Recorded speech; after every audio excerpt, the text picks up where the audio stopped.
Hello dear student, welcome back to my YouTube channel builder planning. तो आज हम लोग पढ़ने जा रहे हैं ऑर्गेनिक केमिस्ट्री में एक टॉपिक है नोमेनक्लेचर, उसके बारे में। तो नोमेनक्लेचर के बारे में हम लोग पढ़ेंगे, तो बिना किसी देरी के करते हैं वीडियो को शुरू। तो आप भी कॉपी कलम निकालें, और ये जो मैंने जो जितने भी नोट्स जो लिखे हुए हैं वो एनसीईआरटी पे बेस्ड है, तो सिंपली आप एनसीईआरटी भी इसके साथ पढ़ सकते हैं नोमेनक्लेचर के बारे में एनसीईआरटी में। तो सो जल्दी से कॉपी और पेन निकाल लीजिए, लिखिएगा तभी सीख पाइएगा। तो सबसे पहला हमारा टॉपिक आता है नोमेनक्लेचर में कि ऑर्गेनिक केमिस्ट्री किसे कहते हैं। ऑर्गेनिक केमिस्ट्री जब पढ़ रहे हैं तो ऑर्गेनिक केमिस्ट्री के बारे में जानना जरूरी है। तो ऑर्गेनिक केमिस्ट्री ये जो ऑर्गेनिक जो वर्ड है, ये जो ऑर्गेनिक वर्ड है ये क्या चीज़ को रिलेट करता है। तो ये जो ऑर्गेनिक वर्ड है सो हमारे लाइफ से रिलेटेड है, या फिर किसी भी लिविंग थिंग से रिलेटेड है, या फिर भी किसी भी लिविंग थिंग से जो भी चीज़ ऑब्टेन किए जाते हैं उससे रिलेटेड है ये वर्ड ऑर्गेनिक।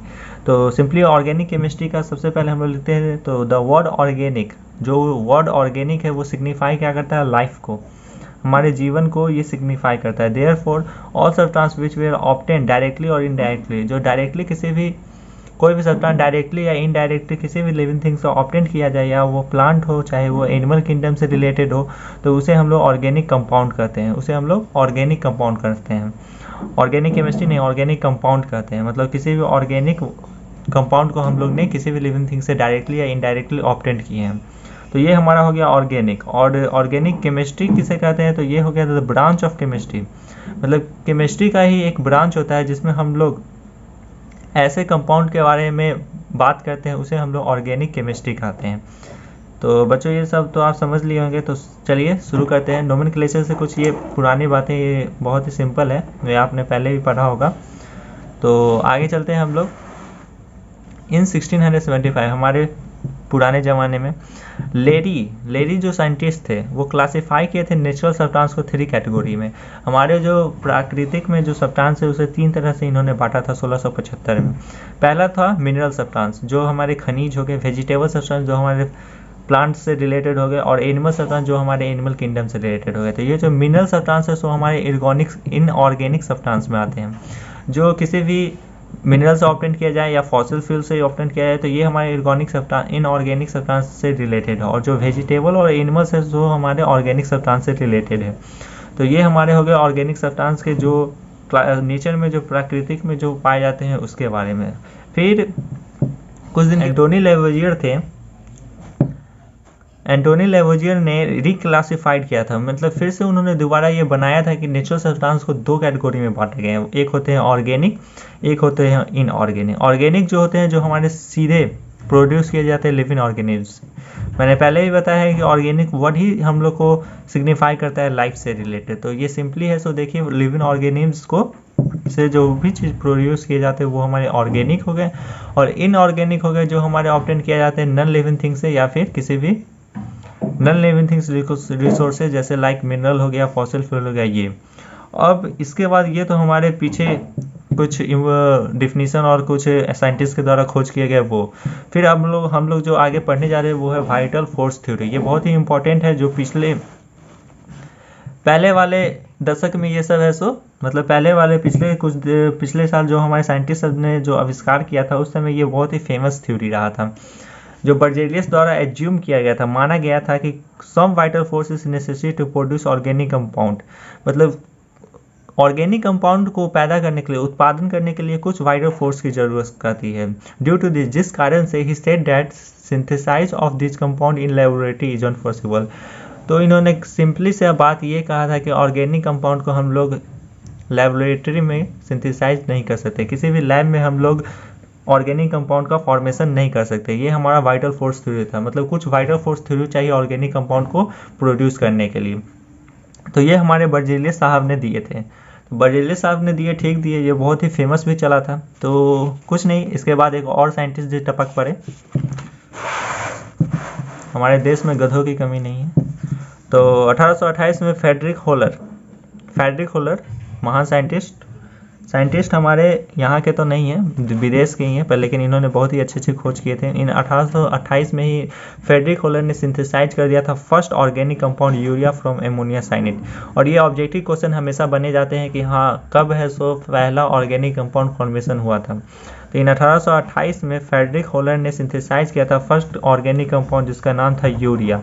यूरिया का सिंपली फार्मूला होता है H2N single bond C double bond O single bond NH2, जिसे हम लोग यूरिया कहते हैं, जो बनाए गए थे किससे से, एमोनिया साइनाइड से। एमोनिया साइनाइड का भी सिंपली फार्मूला यहाँ आप रिएक्शन देख सकते हैं। एमोनिया साइनाइड को हम लोग सिंपली फार्मूला में लिखे NH4CNO, जिसको हम लोग आइसोमेरिक चेंज, आइसोमेरिक हम लोग पढ़ेंगे आगे आइसोमेरिज्म क्या होते हैं उसके बारे में। तो ये आइसोमेरिक चेंज के कारण हम इन्होंने यूरिया का फॉर्मेशन किया था। तो ये हमारे हो गए यूरिया, जो पहला ऑर्गेनिक कंपाउंड का फॉर्मेशन हुआ था किसी भी लैब में।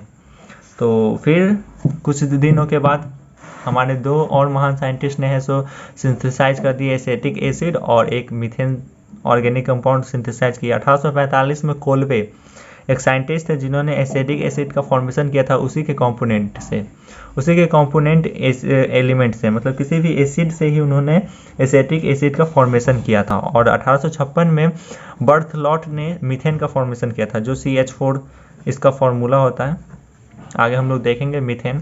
तो ये सब हमारे हो गए कुछ खोज किए गए साइंटिस्ट के द्वारा, महान महान खोज।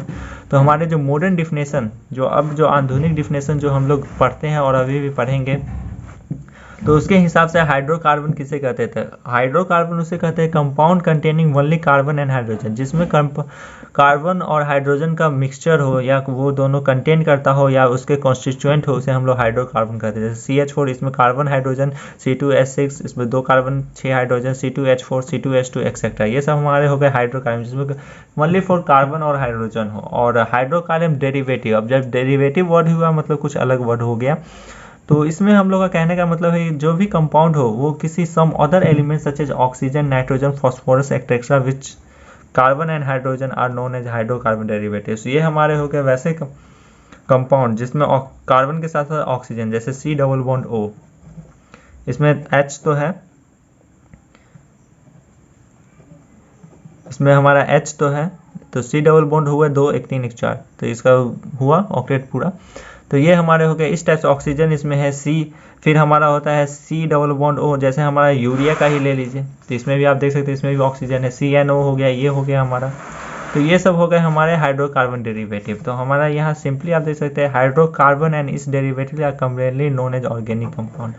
और यहाँ से सिंपली हम लोग को पता चलता है इतना मंथन के बाद कि हाइड्रोकार्बन और उसके डेरिवेटिव को ही हम लोग ऑर्गेनिक कंपाउंड, उन दोनों के कंबाइन को ही हम लोग ऑर्गेनिक कंपाउंड कहते हैं। ऑर्गेनिक कंपाउंड कहने का मतलब सिंपली आप लोग कह सकते हैं हाइड्रोकार्बन और उसके डेरिवेटिव का कंबाइन ही हमारा ऑर्गेनिक कंपाउंड हो सकता है।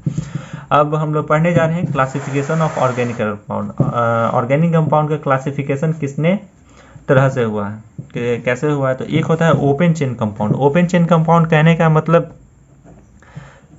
C कार्बन कार्बन के भी सिंगल बॉन्ड या डबल बॉन्ड या ट्रिपल, मतलब ओपन हो, मतलब ये क्लोज नहीं हो, मतलब ये एक चेन की तरह हो, जैसे ये क्लोज नहीं हो। क्लोज कहने का मतलब ये किसी भी घर टाइप का या फिर से चारों तरफ से इसका बाउंड्री नहीं हो, इस एकदम सिंपल रस्सी या धागा किसी भी तरह का ले लीजिए, पूरा ओपन हो। ओपन चेन मतलब कार्बन कार्बन के भी सिंगल बॉन्ड या डबल बॉन्ड कोई भी हो पर लेकिन ओपन हो। एक हमारा होता है close chain compound. Close chain compound में सिंपली हमारे साइक्लिक कंपाउंड आ जा सकते हैं, जैसे ट्रायंगल के आ जाएंगे, स्क्वायर के आ जाएंगे, जैसे कोई भी साइक्लिक कंपाउंड आ जाएंगे।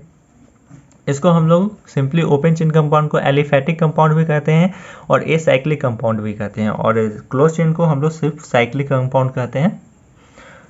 तो ओपन चेन कंपाउंड है सो दो रूप से डिवाइडेड है, एक है सैचुरेटेड और एक अनसैचुरेटेड। सैचुरेटेड और अनसैचुरेटेड आपने क्लास 10th में भी पढ़ा होगा। सैचुरेटेड में सिंपली अल्केन आ जाते हैं जिसके फार्मूला होते हैं CnH2n+2, और अनसैचुरेटेड में हमारे डबल बॉन्ड और ट्रिपल बॉन्ड आ जाते हैं, जैसे अल्कीन हो गया CnH2n और अल्काइन हो गया CnH2n-2।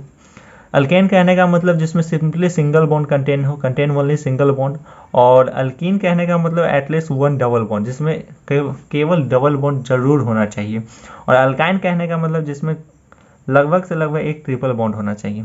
और हमारा जो क्लोज चेन कंपाउंड है वो हमारे दो रूप में डिवाइडेड है, एक है होमोसाइक्लिक कंपाउंड, एक है हेट्रोसाइक्लिक कंपाउंड।